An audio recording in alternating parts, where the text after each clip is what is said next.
beneath your mighty hands. You bring times of refreshing. You bring times of refreshing. You bring times of refreshing to my soul.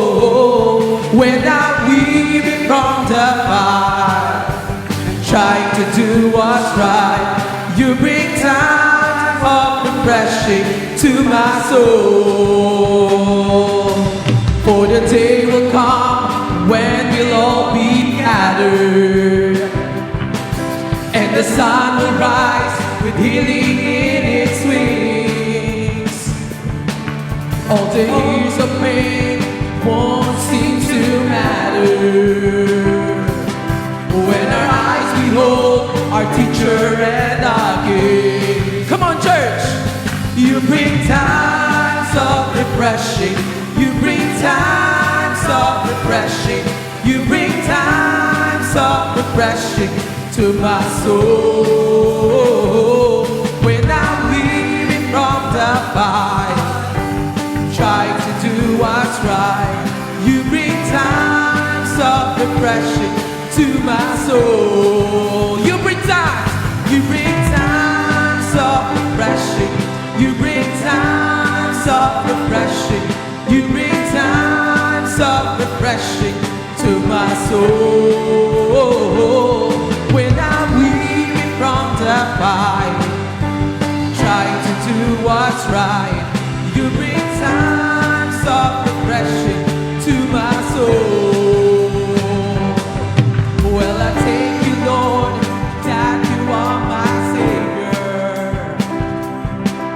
You're my strength and you're the rock on which I stand. You give me life and a grace that's greater. When I humble myself beneath your mighty hand, you bring times of refreshing. You bring times of refreshing. You bring times of refreshing to my soul. When I'm weary from the fight, trying to do what's right, you bring times of refreshing to my soul. You bring times of refreshing. You bring times of refreshing. You bring times of refreshing to my soul. When I'm weary from the fight, trying to do what's right, you bring times of refreshing. You bring times of refreshing. You bring times of refreshing to my soul. Hallelujah! Come on, let's clap our hands for Jesus. Yes, we praise you, Jesus. Hallelujah! Come on, hear our praises, Lord. Jesus.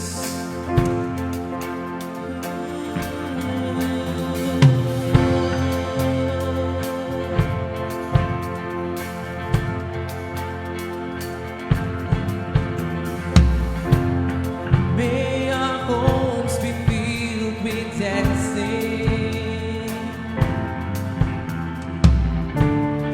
May our streets be filled with joy.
praises. Hear our praises.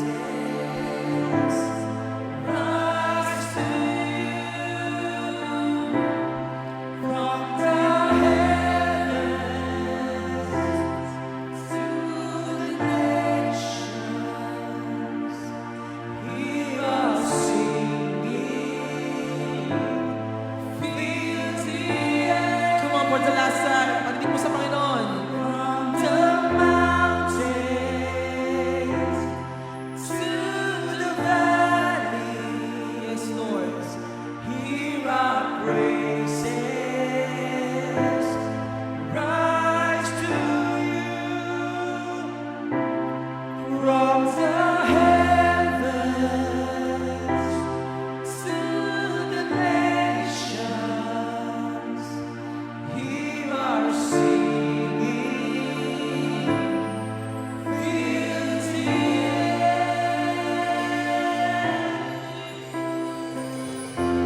Yes, Lord, we continue to worship you, God. We worship you, we glorify your name.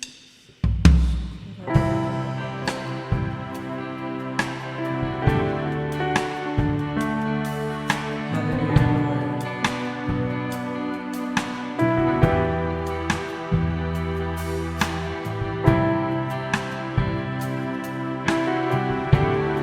Yes, Jesus.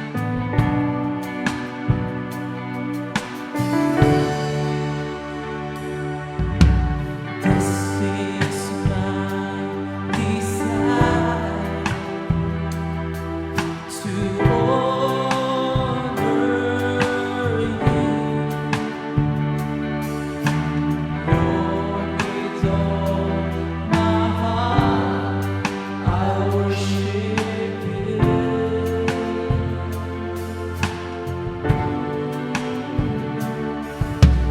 All I have within me, I'll give you praise. All that I adore is in you.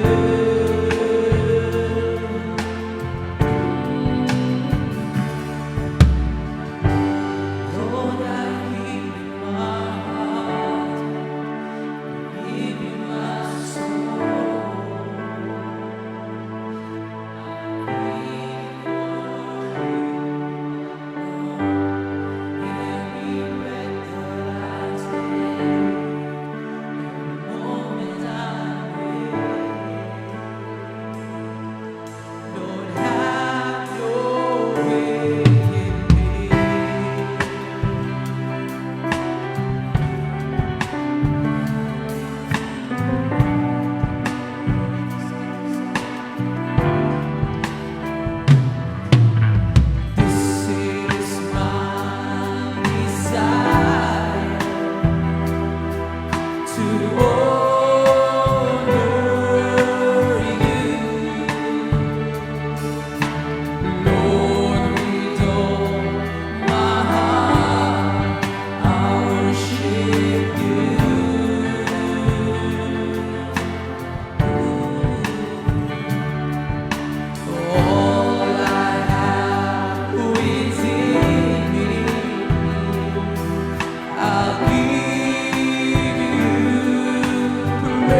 soul.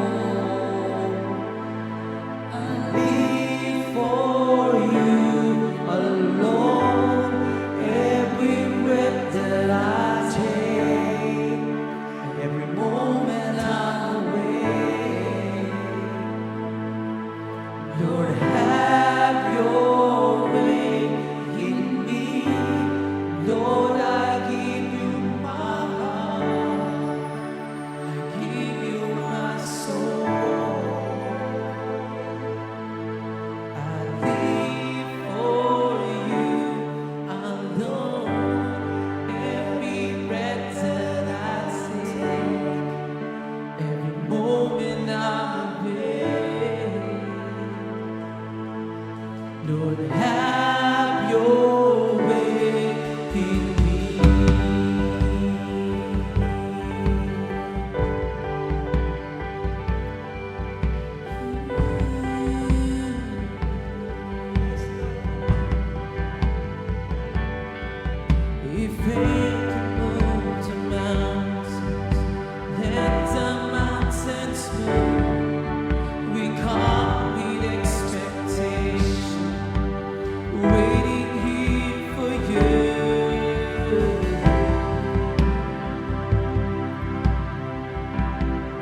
higit sa lahat ng pangarap ko. Ang ganda ng Diyos, higit sa kalangitan. Ang ganda roon, higit pa sa yaman ng mundo. Higit sa lahat ng pangarap ko. Ang ganda ng Diyos. Hallelujah! Hallelujah! Worship you, Lord.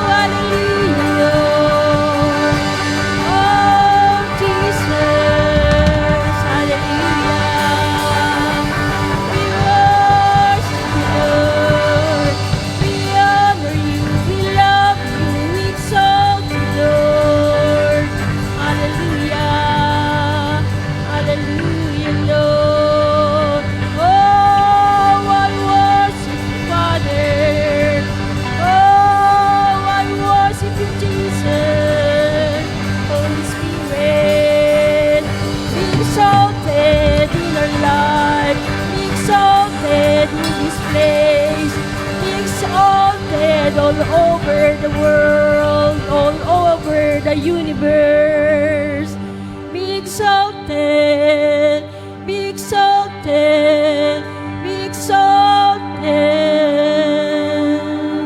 be exalted, be exalted, be exalted.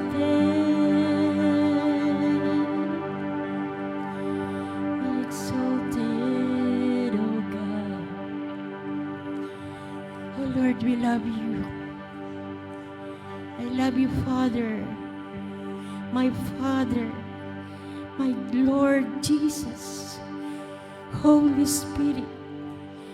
I love you, Lord. We love you so much, oh God. Thank you, Father, for this privilege na kami muli makakapag-aral ng iyong mga salita. Lord, yung mga awiting yan, ino-offer namin sa iyo from our hearts, O God. We give our hearts to you, Lord. We give our souls to you, Lord. Hallelujah. We surrender our lives to you, Father God. There is no safe place except in your presence. Thank you, Father. Salamat po sa umagang ito. Tataas ka namin, pararangalan ka namin, Panginoon.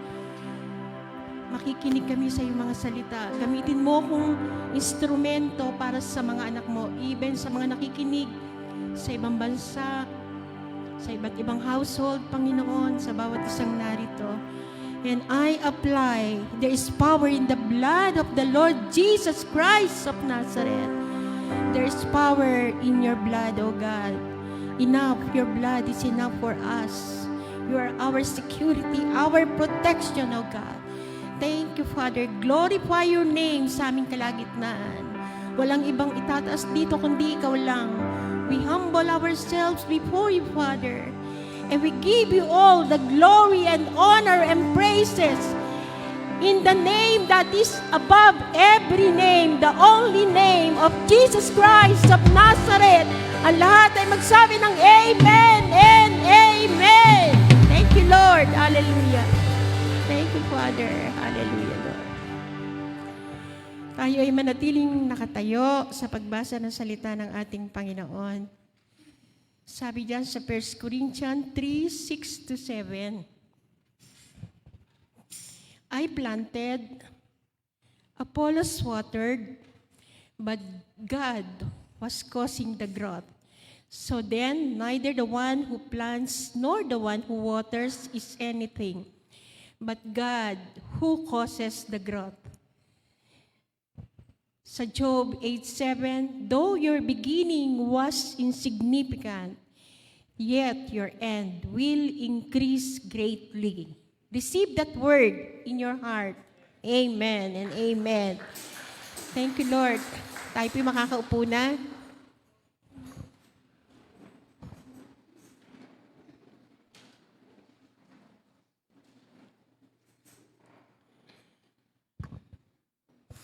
Isang magandang umaga sa bawat isa. Masaya ako pag nakikita ko ang mga mukha ninyo na interesadong matuto sa umagang ito. Ngitian nyo nga yung katabi nyo. Pag wala kayong katabi,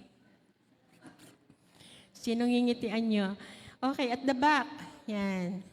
Diyan sa likod, kumaway naman kayo diyan sa likod. Nadidinig nyo ako sa extension? Okay, very good. Sa umagang ito, God gives increase. Ito yung topic ko, ito yung tema ko sa umagang ito. Mamaya madadaanan ko sa inyo sa pagtuturo ko kung bakit ito yung title ko. Okay, sabi sa text, yung binasa natin kanina,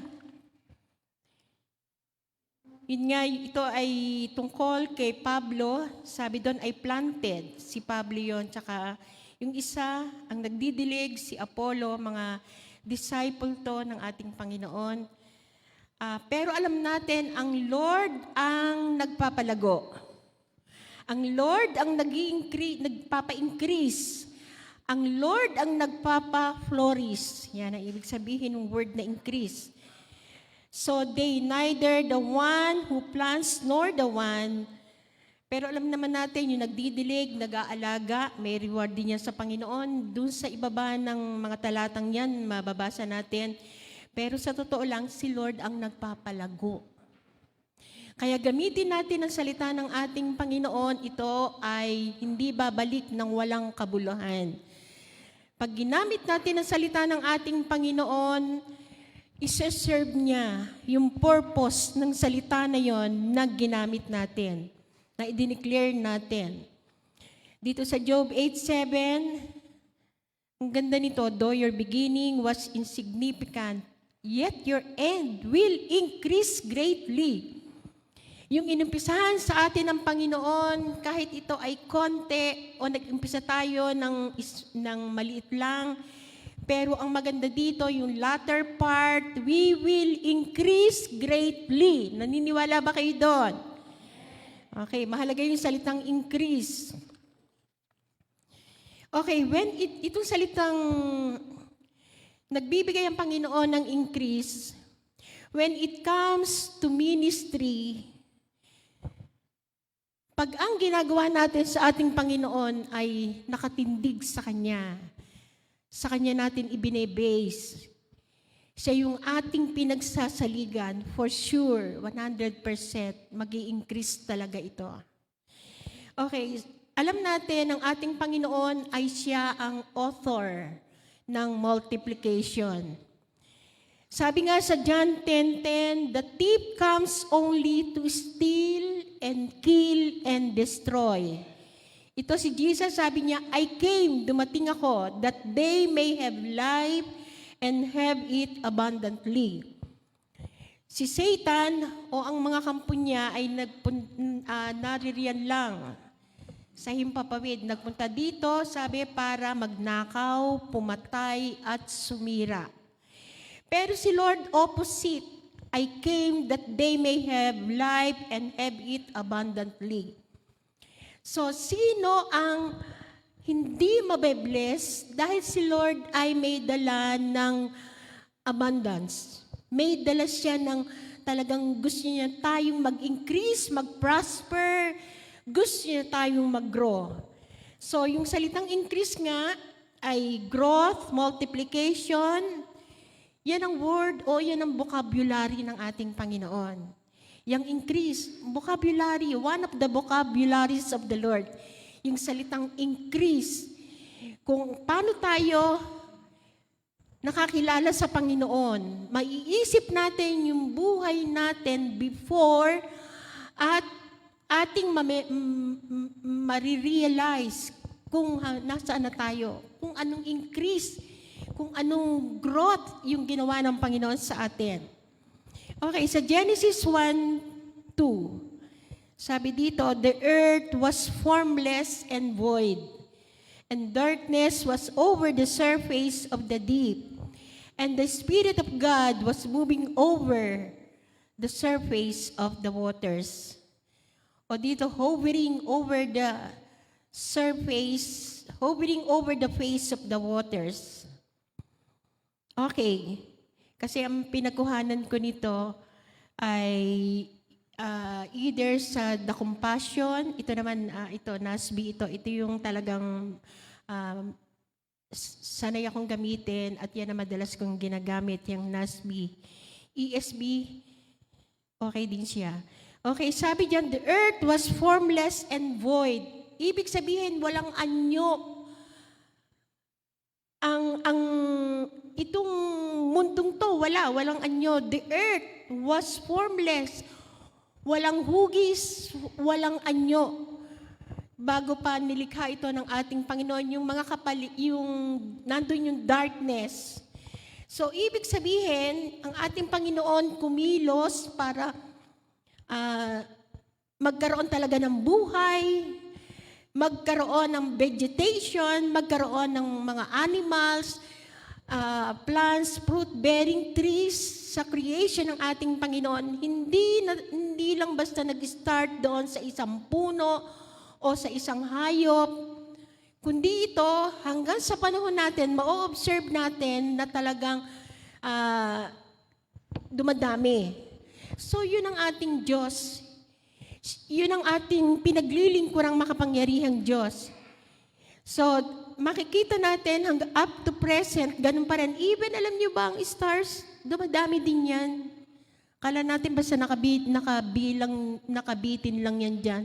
Pero yan, dumadami din yan. Okay. So, ang hirap arukin, di natin masabi o talagang makalkula ang katalinuhan ng ating Panginoon. Yun nga dun sa creation, sa Psalm 139, 13 to 16. Tayo lang mismo, kamangha-mangha tayo eh. Paano tayo nilikha ng ating Panginoon? Sabi dito sa 13, you form my innermost, you form my inward parts, you wove me in my mother's womb. Okay, ang ginamit ko kasi yung ESB dito. You form my innermost being, sundan nyo, mamaya may ipapaliwanag ako, shaping my delicate inside and my intricate outside. Ibig sabihin ng intricate, detailed, and wove them all together in my mother's womb. I thank you, God, for making me so mysteriously complex. Everything you do is marvelously breathtaking.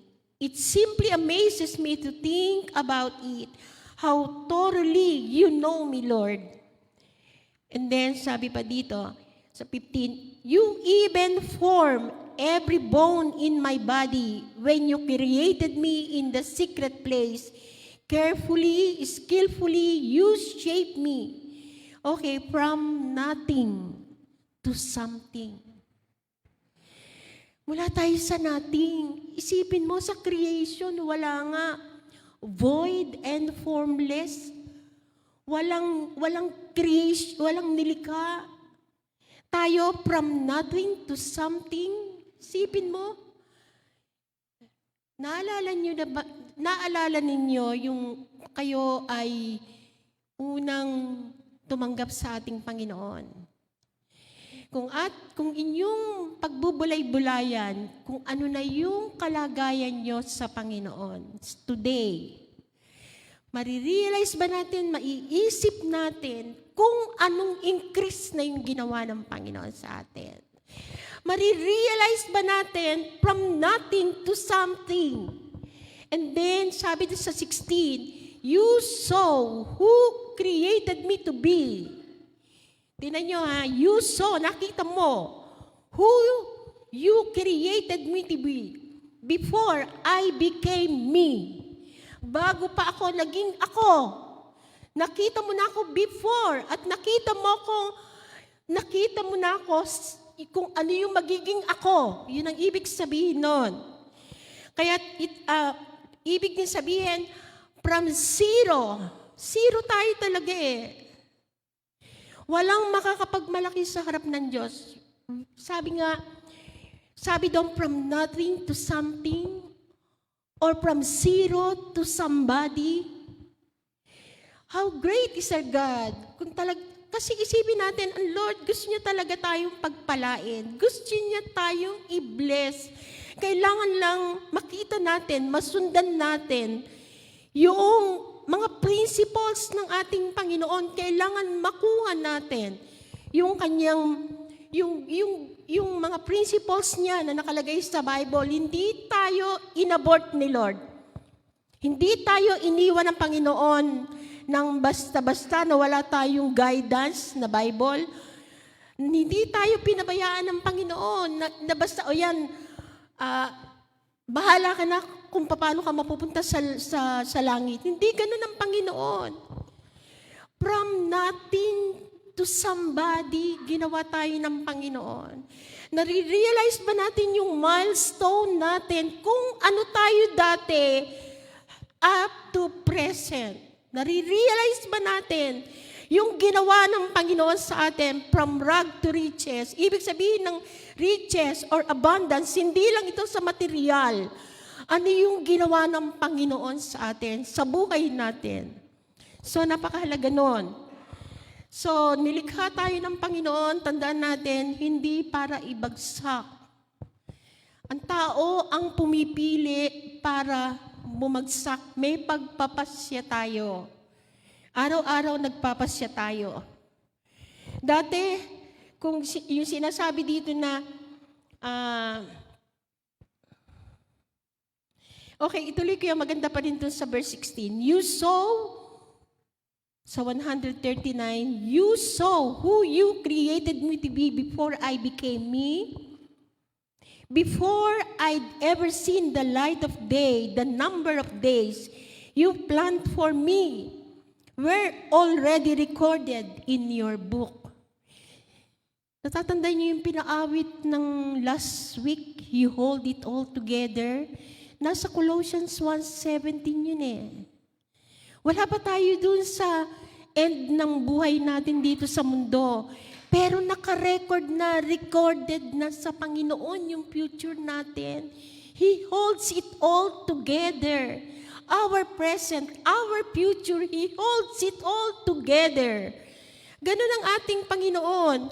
Kaya pag maiintindihan natin yung mga principle ng Lord, talagang mabibless tayo how good our God is. Taste and see the goodness of God.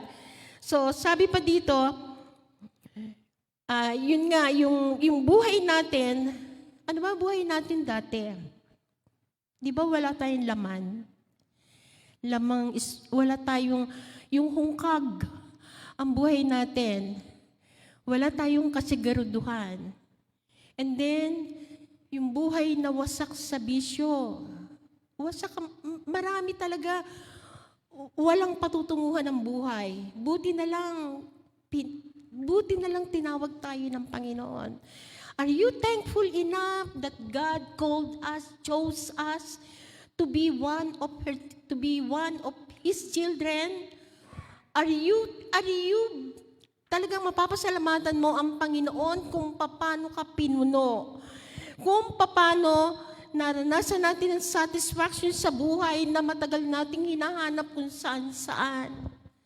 Naranasan ko yun. Dumating ako doon sa point na naboborn na ako sa buhay. Hindi ko alam kung ano yung kailangan ko, pero naghahanap na talaga ako.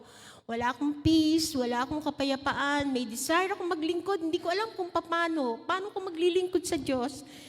And then, yun nga, yung mga buhay natin dati, wasak, winasak ng bisyo. Empty, hungkag. Walang kwenta buhay natin noon. Kasi alam nyo ba, pag ang buhay natin ay hindi connected sa Panginoon, walang kwenta. Walang kwenta talaga. Ang magandang buhay ay yung nasa Panginoon tayo. And then, hindi din natin alam i-manage ang buhay natin. Kanya-kanya tayo. Wala tayong pakialam sa iba, sa totoo lang. Wala tayong pakialam kung basta tayo, yung sarili lang natin, ang iniintindi natin, wala tayong pakialam sa iba, sa totoo lang. Pero nung dumating ang ating Panginoon, pinuno niya yung ating buhay nung mga hinahanap natin. Pinuno niya yon. Alam niyo ba, naranasan natin yung totoong love. na galing sa Panginoon. Natuto tayong magpatawad. Naranasan natin yung joy na hindi kayang bilhin ng pera. At natuto tayong magpatawad. Kahit gaano pa yung ginawa, natuto tayong magpatawad. Kasi si Lord ang naglalagay ng love sa atin. And then, lumawak yung ating pangunawa. Totoo ba yun? Lumawak ang pangunawa natin na meron palang eternal life, na hindi lang pala dapat dito tayo nakapokus sa mundo. Lumawak. Even yung pangunawa mo sa kapwa mo, lumawak. Naniniwala ba kayo doon? Lumawak ang pangunawa natin sa kapwa natin. So, naging mapagpasensya tayo. So, kasi because, yun nga, naranasan natin ang fruit of the Holy Spirit, love, joy, peace, loving kindness, self-control, gentleness. So, naranasan natin yan na hindi kayang bilhin ng pera. Dito sa Bible, merong mga sumunod sa Panginoon, pero nakita natin kung paano sila nag-increase. Okay, tingnan natin si Ruth. Si Ruth, nung umalis siya, summarize ko na lang, si Ruth, nung umalis siya sa Moab, ang biyanan niya ay si Noemi. So, sabi ni Ruth, babalik na kasi sa Israel si Noemi. So, sabi ni Ruth, kung sino yung Diyos mo, magiging Diyos ko. Alam niyo, ang sinundan, kung saan ka tumira, kung saan ka mamatay, kung sino yung Diyos mo, magiging Diyos ko. Isipin mo, maring si Ruth ay may nakita dun sa biyanan niya. So, at hindi siya nagkamali ng pagpapasya. Nakita natin kung paano in-increase, kung paano pinromote ng Panginoon ang buhay ni Ruth. Kasi nagkaroon ng tagutom sa Moab. So, ano nangyari sa kanya? Alam niyo ba si Ruth? Kahit siya isang Moabite, siya ay nakasama sa lineage, sa linya ng ating Panginoon. Naging asawa niya si Boaz, kalululuhan ni David. Isipin mo, mula sa kanya ay ipapanganak ang tagapagligtas ng ating Panginoon. Isipin mo naging vessel siya para sa pagkakatawang tao ng ating Panginoon, ng ating Diyos. So, umalis siya sa Moab, pero alam niyo ba, pagka talagang interesado tayo sa Panginoon, pagka talagang gusto nating maglingkod sa Kanya, walang nalilingid sa Panginoon. Lahat ng ginagawa natin sa Panginoon, hindi nalilingid sa Kanya. Isang araw, mamamangha tayo doon sa mga inire-ready na mga reward ng Panginoon, sa mga nagmamahal, sa mga naglilingkod sa Kanya. So si Ruth, nagkaroon siya ng pabor sa mata ni Boaz. Alam niyo ba, sabi nga sa mga awit 75, ang ating promotion, ang ating abundance, ang ating plenty, not from the east nor from the west. Ang ating favor, sa Lord lang nanggagaling yan. Sabi sa Revelation chapter 3, siya yung nagbubukas ng pinto at siya din yung nagsasara. Pag binuksan ng ating Panginoon, walang makakapagsara. Pag gusto kang pagpalain ng ating Panginoon, hindi pwedeng pigilan ng kahit na sino. Ang Lord ang nagbubukas. Kaya saan tayo lalapit? Saan tayo didikit? Saan natin i-anchor yung ating pananampalataya? So iyon. Makikita natin na si Ruth ay talagang binless din ng ating Panginoon. Ang ganda-ganda nung sinabi niya, tsaka mabait din siyang manugang. Mamahalin din, mga manugang. Mamahalin niyo din yung mga mother-in-law ninyo. Magulang niyo na din yan. So, lalo yung mga magulang, mamahalin ng mga anak ang magulang. Iisa lang ang magulang. Kahit ang magulang unbeliever or believer, kasama yan sa utos ng ating Panginoon na mahalin natin sila at igalang. So, minsan merong mga na parang hindi kasundo ang biyanan. So, whatever, man sila, mahalin pa rin natin sila at igalang at ilapit sa ating Panginoon. Sino pa? Si Abraham. Si Abraham galing siya sa Ur of Chaldees o yung Iraq that ngayon. At si Abraham, tinawag siya ng ating Panginoon, di niya alam, basta sumunod lang siya. Abraham, get out of your country. Pupunta ka dito sa lugar na ito. Pinapupunta siya ng Panginoon sa promised land. Wala siyang, isipin mo, mga camel, hindi wala ngang, tawag doon, yung sa panahon natin, i-google mo lang, may mga Google Map. So, makikita mo agad. Pero yun, basta sumunod lang siya. Talagang, nung marinig niya ang tinig ng ating Panginoon, umalis siya doon sa bayan niya. May mga iniwan siya doon, wala siyang kadala-dala. Pero alam nyo, nung sumunod siya sa ating Panginoon, in-increase ng Panginoon ang buhay niya. Pinapili si Lot at si Abraham. Si Abraham ay napunta doon sa mga bundukin. At si Lot ang pinili niya, yung patag, yung plain. Yung Sodom at Gomorrah, isang araw ginunaw ng Panginoon yon.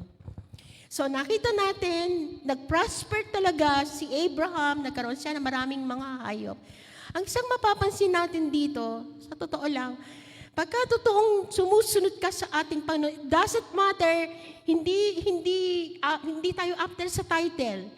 Kahit tayo, ano man yung status natin, basta tayo sumusunod sa Panginoon, walang pinipili ang Lord. Kahit ikaw ay isang pangkaraniwan na manggagawa, kahit ikaw ay titulado na nagtatrabaho, God is no respecter of a person. So, kaya kang pagpalain, kaya tayong pagpalain ng ating Panginoon. So, yan, si Abraham, pinayaman talaga siya. Si Joseph naging prime minister, second sa hari, second sa paraon. So, kasi si Joseph ay talagang a man with destiny na talaga siya, na isang araw magkakaroon ng tagutom at pupunta sa kanya yung mga kapatid niya para hindi sila mamatay, meron silang kakainin. Pero nakita natin, si Joseph ay talagang tumakbo, lumayo siya doon sa mga temptation. And then nakita natin kahit nakulong siya, God was still with him. Kahit na ano pa yung mga nadadaanan niya, God was still with him. Nasa kanya ang Panginoon. Hanggang sa isang araw, yon, na-interpret niya yung panaginip ng hari. At siya ay naging prime minister doon sa Egypt. And then si Jacob, tinan niyo si Jacob. Si Jacob, deceiver siya, manlilin lang siya eh. Kahit palang nandun sa tiyan ng nanay niya, gusto niya siya maunang lumabas. Ang panganay si Esau, pero si Jacob tumakas din dahil may kasalanan siya kay Esau. So kasi mahalaga yung birthright. So ninakaw niya yung birthright. So nagtago siya, lumayo siya dahil galit sa kanya yung kuya niya. So ngayon, pero nakita natin si Jacob, sipin mo yung inaalagaan niyang mga hayop. Dumami yung mga hayop. Alam niyo, sa totoo lang, kahit ka nasa bundok, kahit ka nasa patag, kaya kang pagpalain ng Panginoon. Totoo yun, kaya kang pagpalain ng Panginoon. So si David, mula sa pagiging shepherd boy, siya ang hari. Si David, meron ding mga kalokohang ginawa. Pero si David, yung puso niya talaga nagmamahal sa Diyos. Alam ng Panginoon, yung mga tao talagang totoong nagmamahal sa Kanya. Kasi all things are naked sa harap ng ating Panginoon. Wala tayong maitatago. Even yung ating puso, kung talagang solid na kay Lord yon. So ang ating Panginoon ay Diyos ng abundance, promotion, increase. Yun nga. Sabi dito sa family naman, sa Psalm 115, verse 14, May the Lord give you increase, you and your children. Ang gandang ipambati nito. May the Lord give you increase, you and your children, you and your generation. Ang ganda nitong sabihin pag gusto nating batiin o halimbawa isang pamilya, tandaan niyo yung verse na yan. Psalm 115 verse 14. Kasi yung mga idinideclare nating mga salita, may power talaga yun eh. Hindi natin naiintindihan before. Salita lang tayo ng mga nonsense, salita tayo ng salita ng mga walang kabuluhan, ng mga empty words, salita lang tayo ng salita before. May mga curses pa tayo, meron tayo, nagsasalita tayo ng Latin, akala lang natin. Alam niyo ba may mga dalang spirit yung mga negative words na yon. May spirit behind yon. Pag tayo ay nagdi-declare ng word of God, may dala ding blessing yan. Ang nasa likod niyan, halimbawa, pagpalain ka, the Lord bless you.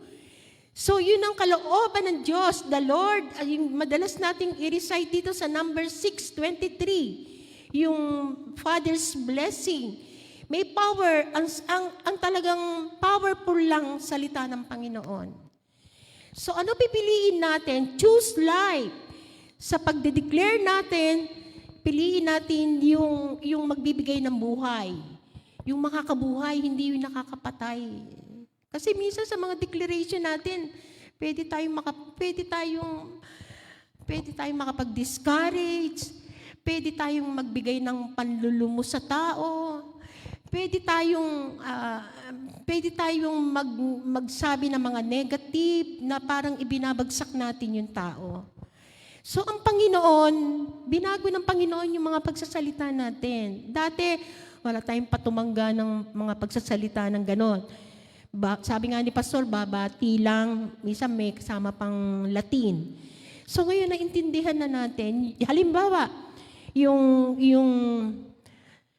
sinasabi sa Timothy, the Lord did not give me or did not give us the spirit of fear, but of power, love, and of a sound mind. So yung mga sinasabi natin, pwedeng magdala ng fear, pwedeng magtaas, pwedeng magbagsak yung mga pagsasalita natin. Okay. Yung sinasabi dito na, may the Lord give you, increase you and your children. Maganda yon, lagi nating i-bless. Huwag tayong magsawa ng pagsasabi na pagpalain sila ng Panginoon yung ating mga mahal sa buhay. Naalala ko si Sister Lina, mother to ni Sister Romeline. I think 6 sila magkakapatid. Before umatin sila sa Bread of Life, bago pa nahawakan ng pastor, meron ding mga ilang pastor na humawak sa kanila. Meron talaga siyang, may faith siya sa Lord, si Sister Lina. Alam niyo, sabi nga ni Romilio, sabi niya, sinasabi ng mama ko, kasi pupunta sila doon sa church, sa Bread of Life, sa may circle pa yata yun, ng mga panahon na yon. May baon silang mais, yung pinuputol-putol na ng nanay niya para hindi sila magutom. Talagang yung buhay nila that time, bagsak talaga yung buhay nila. No? Pero lumalaban sila sa buhay. Lumalaban si Sister Lina sa buhay. Talagang ang dami nilang problema kahit sa business nila.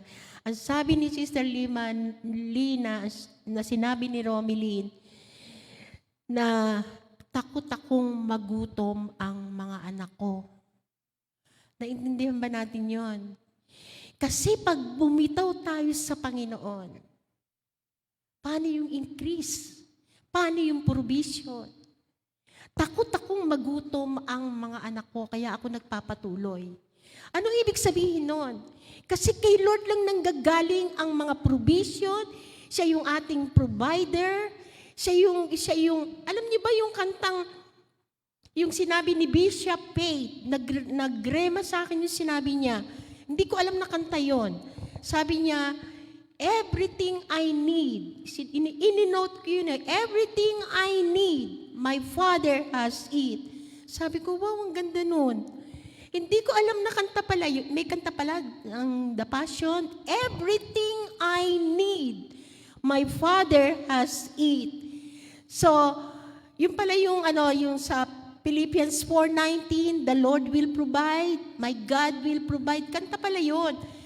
So, ngayon, sa devotion ko, dalas kong patugtugin yun. Sinend ko pa nga kay Reggie, sinend ko kay Chelo, para mapag-aralan nila. So, alam nyo ba, yung salita ng Panginoon, may dating sa atin. Ibig sabihin, pag paniwalang-paniwala tayo doon sa salita ng ating Panginoon, talagang may effect sa atin yun. Tataas yung faith natin. Isipin mo sa panahon na to, maraming nalilito, maraming naguguluhan, maraming stranded sa airport. Di natin alam kung ano mga susunod na pangyayari. Yung China, Russia, gustong tulungan ng Iran, sabihin kung nasaan yung mga yung pwedeng tamaan na talagang maapektuhan ng US, tinatarget din ng US. So, ibig sabihin, nandito tayo sa panahon na iba talaga. Alam natin yung nasa Bible, pero hindi natin alam yung mga events na kung ano yung mangyayari. So, alam natin na talagang pa-wars dahil nasa Bible naman yun eh. Hindi natin alam yung mga sequence, hindi natin alam yung mga events, kung ano yung mga mangyayari, bigla na lang na ganon, o bigla na lang nagbombahan. Paano kung makailan pa yung mga nagtutulong-tulong na nga? O UK.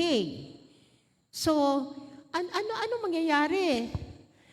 Pati yung nagsishake na yung sa Nevada, yung tawag doon, yung parang nuclear site, yung mga missiles, mas matindi yung mga pag-nuclear na ginamit. So, nandito tayo sa panahon na talagang marami yung natatakot, nag-aalala. Pero alam nyo, pag ikaw ay nasa Panginoon, you are sure, you are safe, you are peaceful, kasi alam mo kung sino yung tinitindigan mo.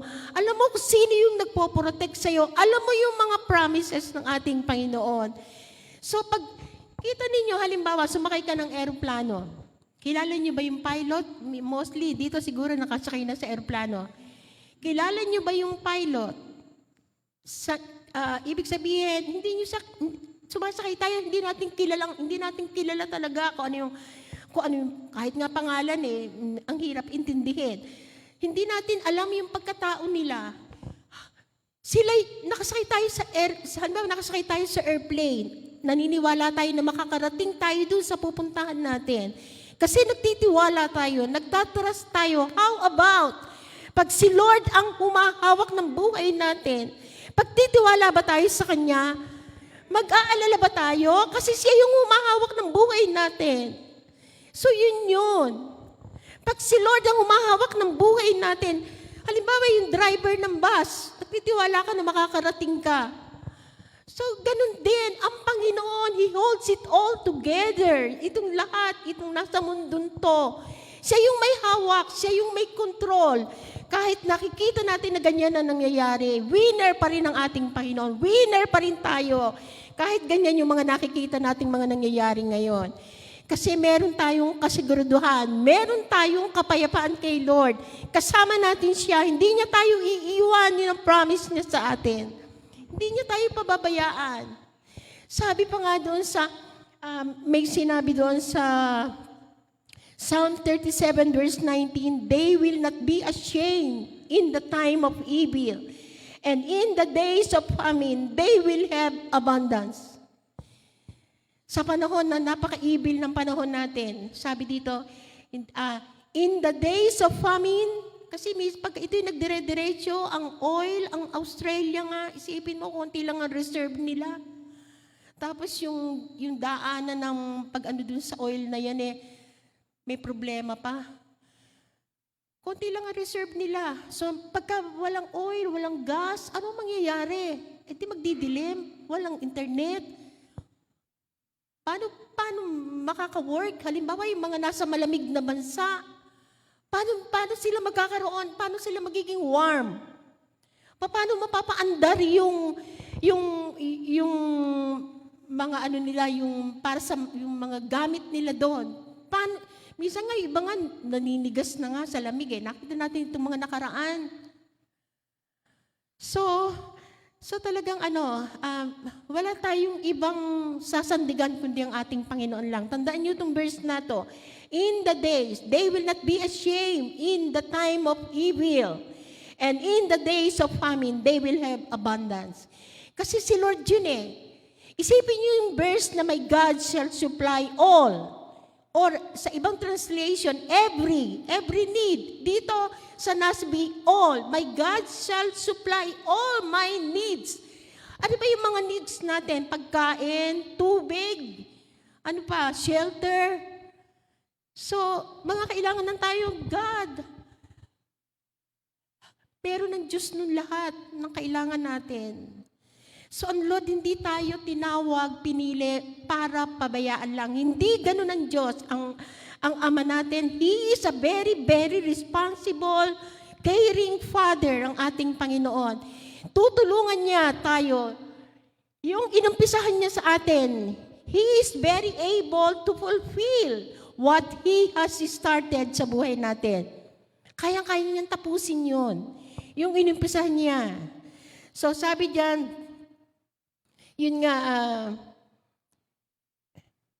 naging kay Sister Lina yon na talagang ayaw niya, huwag niyong aalisin ng Panginoon sa family niyo. Huwag niyong aalisin ng Panginoon sa generation niyo. Ipapasa niyo. Kasi pagka nasa Panginoon tayo, mabubuhay tayo, kakain tayo, pwede siyang magpagaling, pwede siyang mag-provide ng ating mga pangailangan. Tingnan niyo na lang yung sa wilderness. 40 years, isipin mo, binuksan ng Lord ang pintuan ng heaven. Sa Malakay chapter 3, windows of heaven ang binuksan.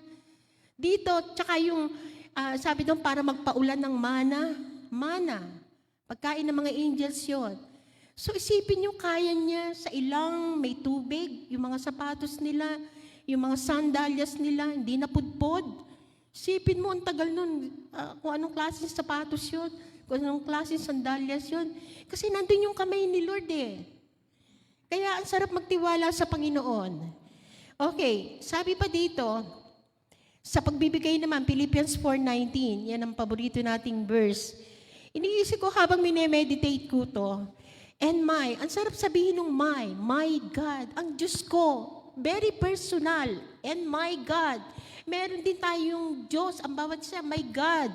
Ang sarap sabihin na ganon, will supply all your needs. Ano ba mga needs natin? Emotional, physical, love, acceptance. Yan ang mga needs ng mga tao. Nilikha tayo na meron tayong feeling, meron tayong emotion, marunong tayong magmahal. Si Lord lang ang nakakapag-provide noon. Hindi lang ito pera, hindi lang ito pagkain. Lahat ng ating pangangailangan, kaya niyang i-provide. Lalayo pa ba tayo sa Panginoon? Siya na yung source ng lahat ng kailangan natin. At hindi nauubos. Yan.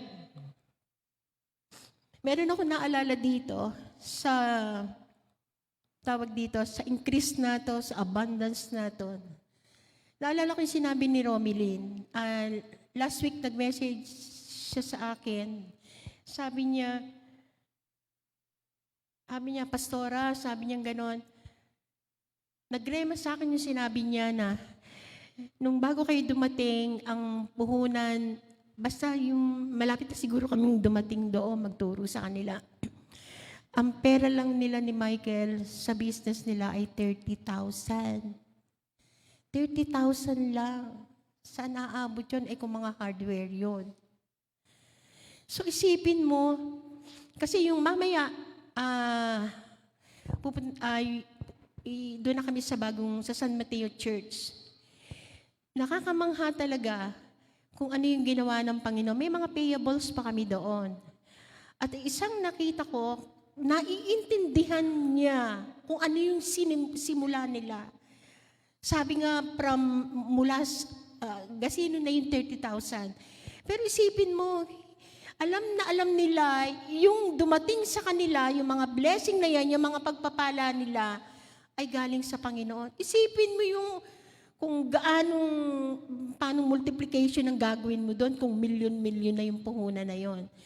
From 30,000, alam nila, kaya nung halimbawa, nangangailangan kami ng mga may babayaran pa doon, alam nyo, hindi sila nag-atubili na ibenta yung mga alahas. Yung mga alahas, even yung mga bata. So, nagbenta sila.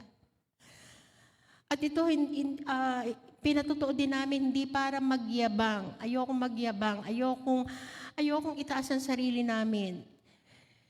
meron palang dahilan ng Panginoon kung bakit kailangan i-testify yung bagay na yun. Yung mga anak namin, di alam yun. Kahapon nagturo kami kung ano yung instruction sa amin ng Panginoon.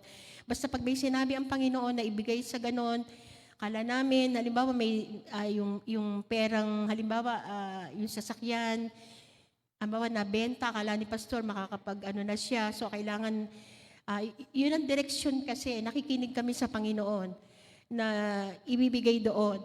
So dalawang sasakyan, meron pa, siyempre parang ang saya din, makakatanggap ka pagka senior ng 70,000 sa SS.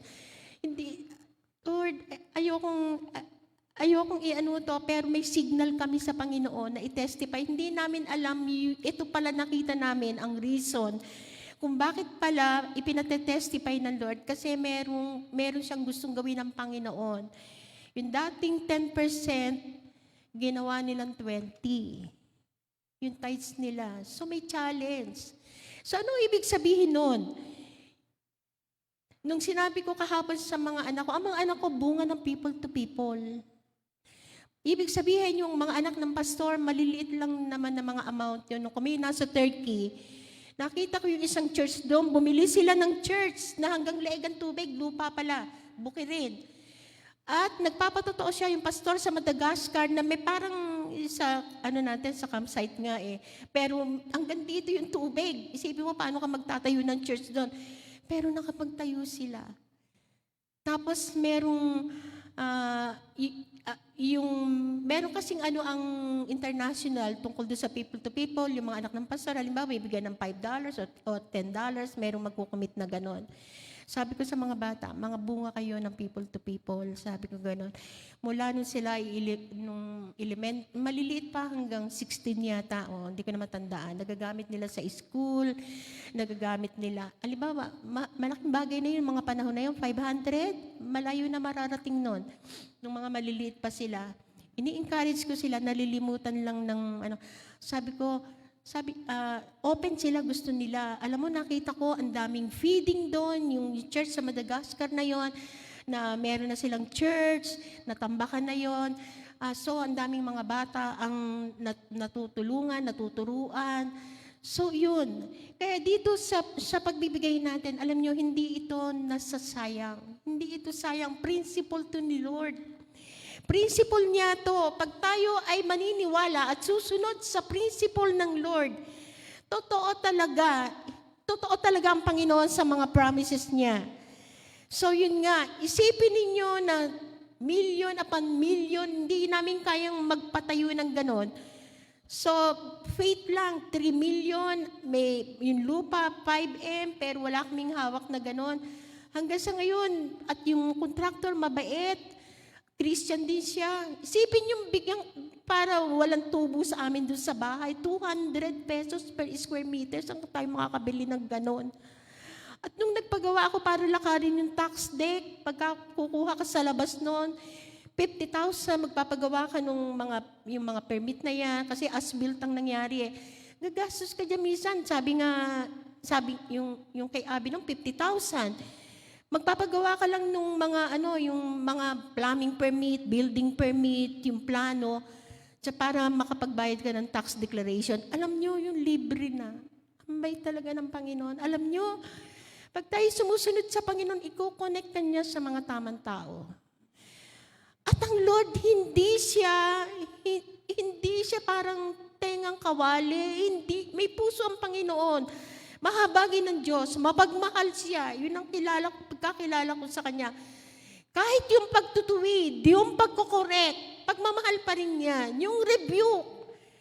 Iba-iba kasi yung klase ng sermon. Kung ano yung nilalagay sa heart namin.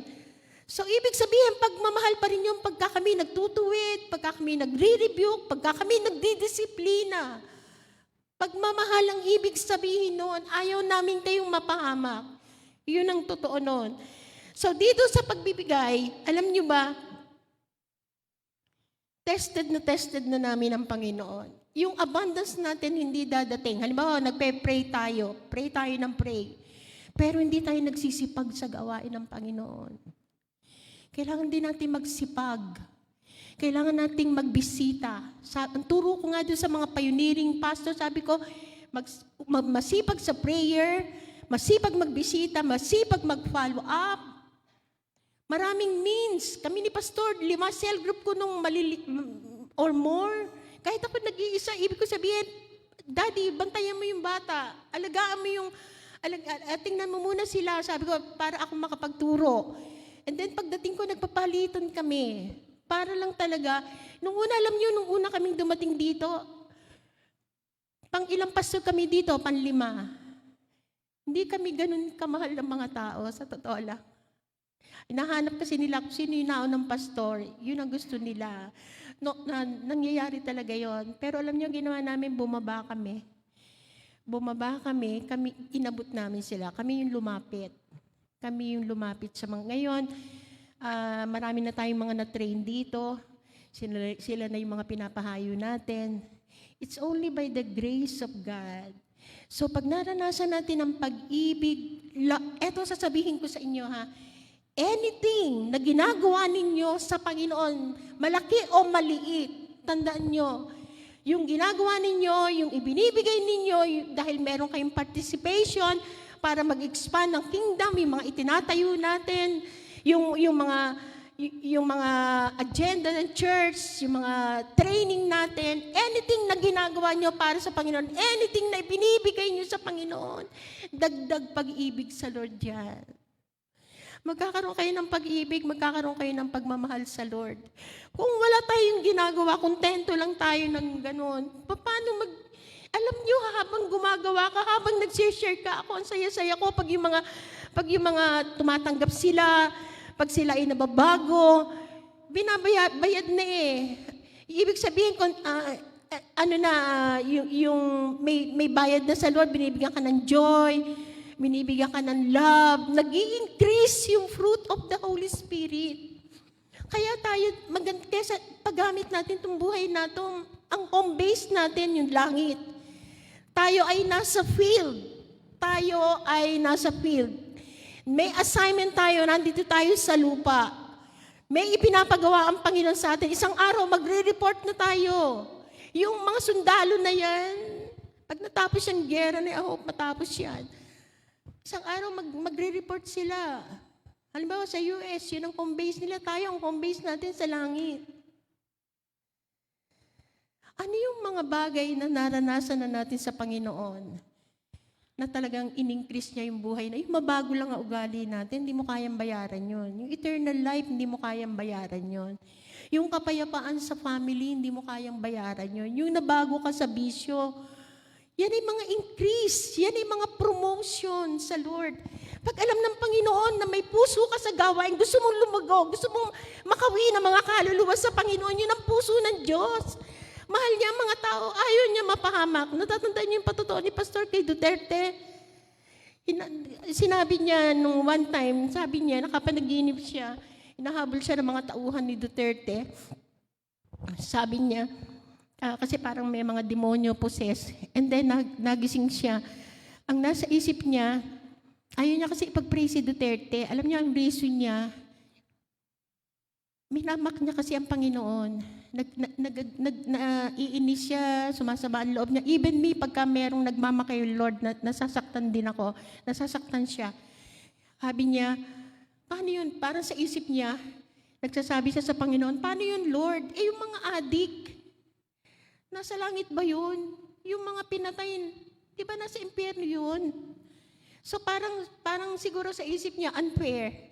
Pero alam niyo, sabi sa kanya ng Panginoon, namatay din ako para sa Kanya. Namatay din ang Lord para kay Duterte. Pagkaiba kami, ako nung nandun na siya, nung bago siyang ang prayer ko sa Kanya, Lord, iligtas mo siya. Sabi ko, makapag-contemplate siya, makapag-isip-isip siya doon sa mga nagawa niya. Lumapit siya sa iyo, mag-humble siya. Yun ang prayer ko sa Kanya. So yun, sumunod din si Pastor. So ibig sabihin, kahit anong sama o kung ano man mga nagawang kasalanan, so ibig sabihin, namatay ang Panginoon para sa ating lahat. Mabuti na lang, mabuti na lang talaga na-connect tayo sa Panginoon, nakilala natin siya, naranasan natin. Kaya sinasabi ko sa inyong increase, kasi merong pandadating mag-i-increase pa yon. Yung latter days natin, yung mga dadating pang panahon sa atin.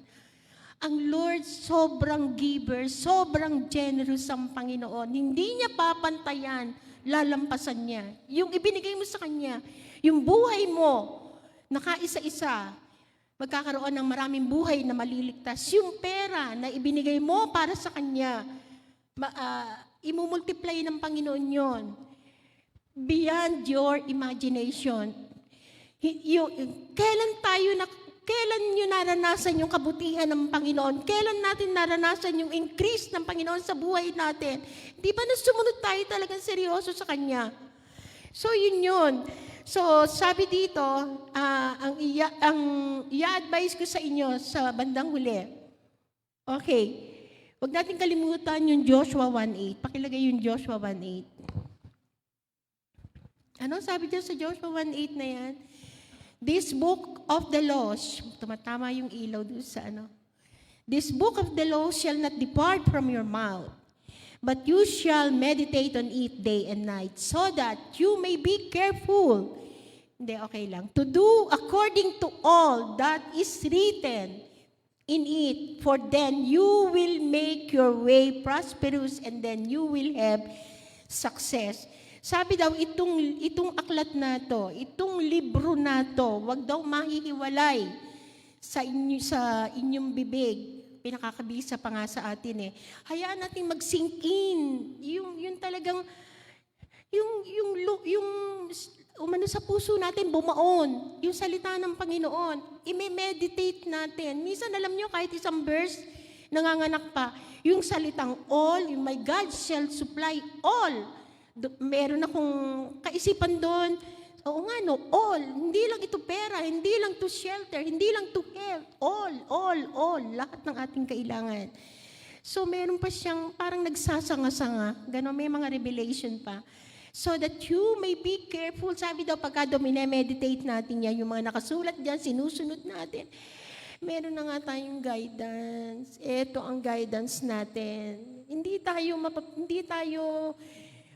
magkaliwa kanan, kundi meron tayong gabay, itong Bible. Hindi tayo pinabayaan ng Panginoon na walang ganito. Tapos tumira pa siya sa atin.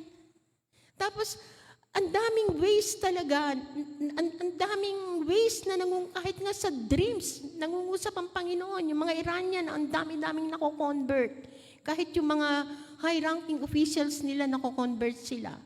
Kasi talagang gusto ng Panginoon, kay Muslim sila, kay Kristiyano, o Katoliko, whatever, anong denomination, kahit liku pa yan, o anuman, kahit kulto, mahal sila ng Panginoon. Namatay ang Panginoon para sa kanila. Gusto din silang iligtas ng Panginoon. So, yun. Sabi dito, kaya wag natin kalimutan. Okay, para makamtan natin yung mga abundance na yan, yung pag-increase ng Lord sa buhay natin. Kaya, i-meditate natin ang salita niya. Sabi doon sa bandang hulo, so that you will become prosperous. Magtatagumpay ka, you will be successful and prosperous. Yun ang sabi ng promise eh. Bulay-bulayin natin, himay-himayin natin sa isang text, sa isang isang verse, marami ka makukuha doon. And then, ibaon natin sa puso natin. Isip-isipin natin, Lord, ano ba yung sinasabi mo dito? Ano yung kailangan i-apply ko sa buhay ko? Ano yung kailangan, paano ko ito makukuha, Panginoon? So, itong promotion ng ating Panginoon, mahalaga din yung nakasurrender ang buhay natin. Hindi, talagang may pipiliin ka. Kaliwa kanan, ano pipiliin natin? Choose life. Choose abundance. Huwag natin ipagamit yung katawan natin sa kasalanan. Kasi tinubos na tayo eh. Meron na tayong may Holy Spirit tayo sa puso natin. Nakatira sa atin yung buhay, yung banal na Diyos. Nakatira kaya nga Holy Spirit nasa atin. Hindi natin siya nakikita. So yung surrender natin yung buhay natin. Maglilingkod din lang tayo sa Panginoon, isurrender na talaga natin. And then lagi tayong magpasalamat, thanksgiving, lagi tayong magpasalamat. Kaya may blessing o wala, be thankful to God.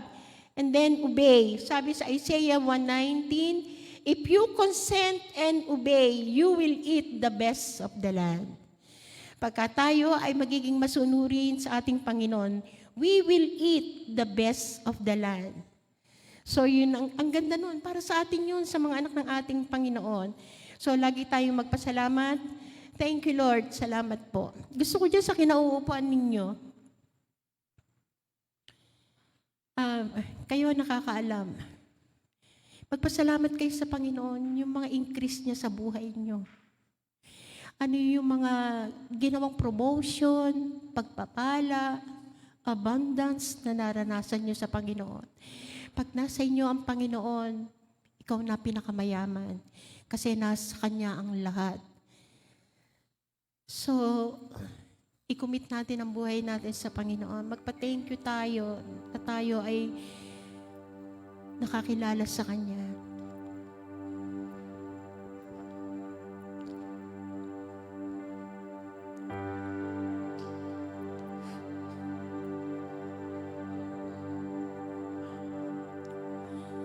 Thank you, Lord Jesus.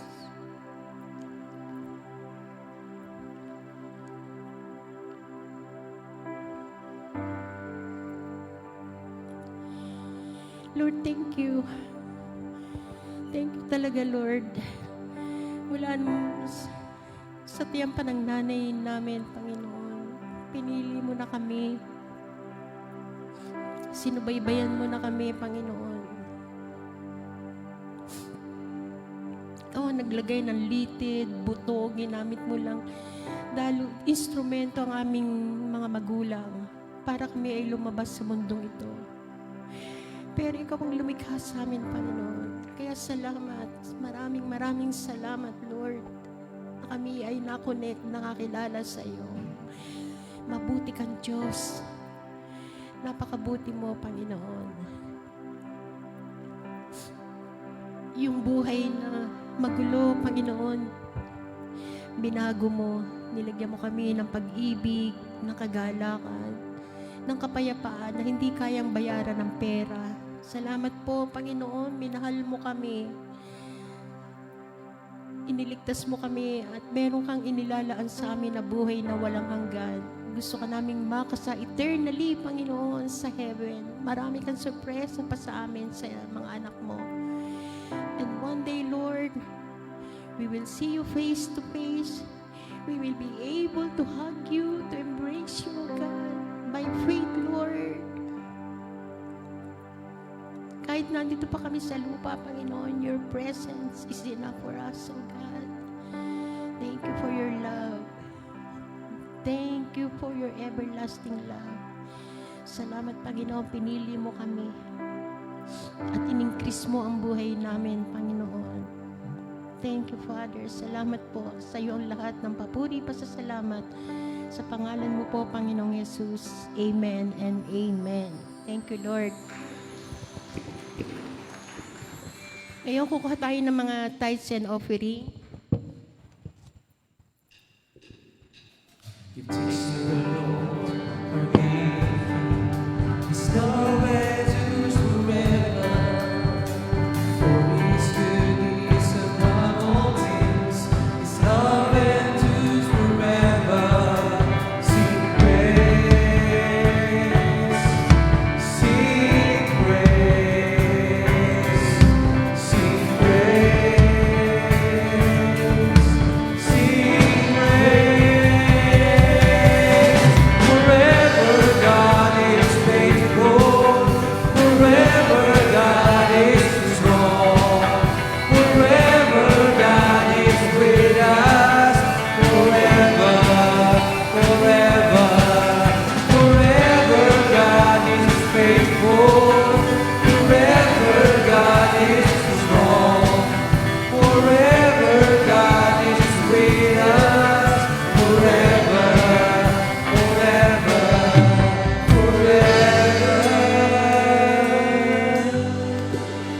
Amen.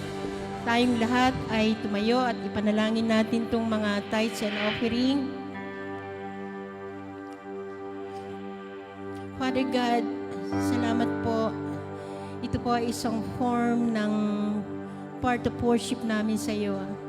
And we offer this sincerely sa iyo, Panginoon, para sa gawain mo din dito. Mayaman kang Diyos, pero ang mga gawain mo dito sa lupa, kinakailangan kami po ay tumulong. Kaya maraming salamat sa mga anak mo na lumalakad sa katapatan sa pagbibigay.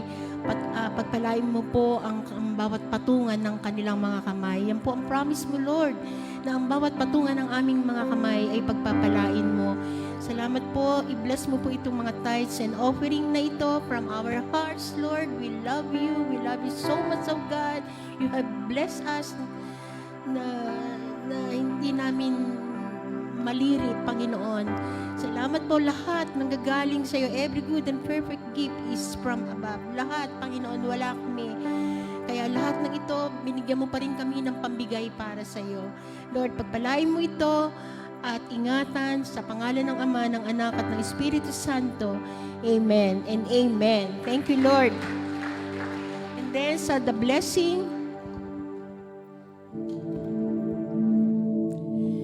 sabi diyan sa Numbers 6:22 to 23, and the Lord said to Moses, say to Aaron and his sons, this is the way you shall bless the Israelites. Say to them, the Lord bless you and watch, guard, and keep you. The Lord make his face to shine upon and enlighten you, and be gracious, kind, merciful, and giving favor to you. The Lord lift up his approving countenance upon you and give you peace, tranquility of heart, and life continually. And they shall put my name upon the Israelites, and I will bless them. May the Lord, the God of your fathers, add to you 1,000 times as many as you are, and bless you just as he has promised you. Receive the blessing of God in Jesus' name. Amen and amen. Thank you sa inyong lahat. Pagpalain kayo ng ating Panginoon. You may be seated for a while for the announcement.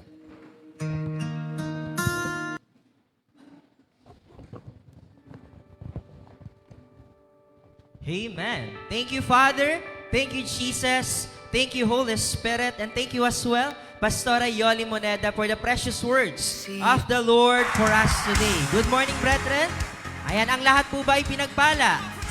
Amen. So, pwede po ba nating sabihin sa katabi po natin, yung full of declaration, that in your declarations, choose life. Sabihin po natin sa katabi natin, in your declarations, choose life. Sige po. Declarations, choose life. Amen po. So right now, for our announcements po, dadako po muna tayo sa ating mga newcomers. So pag natawag po ang iyong pangalan, maaari lamang po na kayo po ay tumayo so that ma-acknowledge and ma-welcome po namin kayo dito po sa ating church. So for our second timers po, tinatawagan po natin si Giselle de los Reyes. Sayo po.